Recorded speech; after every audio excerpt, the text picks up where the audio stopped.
Dubbaka BRS MLA కొత్త ప్రభాకర్ రెడ్డి సంచలన వ్యాఖ్యలు చేశారు. కాంగ్రెస్ పాలనపై ప్రజలు విసిగిపోయారని, కాంగ్రెస్ ప్రభుత్వం పోవాలని బిల్డర్లు, పారిశ్రామికవేత్తలు కోరుకుంటున్నట్లు ఆయన హాట్ కామెంట్స్ చేశారు.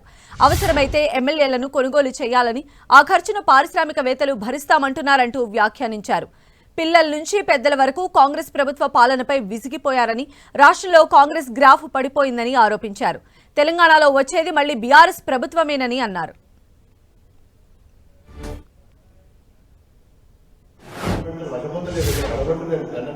పైసలు ఇస్తాం మస్తు పైసలు ఇస్తాం అవసరం అనుకుంటే ఎమ్మెల్యేలు కానీ ఉద్యోగం దీన్ని ఉత్సవం దరిద్రం ఇది దీన్ని మొత్తం కథపట్టిందని ఎంతో మంది అంటున్నారు. బిల్డర్స్ అంటూ ఇండస్ట్రియలిస్టులు అంటారు మీ ఖర్చు ఎంత పెట్టుకుంటారు, ఏ ఎమ్మెల్యేలు ఏం చేసుకుంటారో మీరు చేసుకోండి అనే కాడికి వచ్చిందంటే మీరు అర్థం చేసుకోవాలి.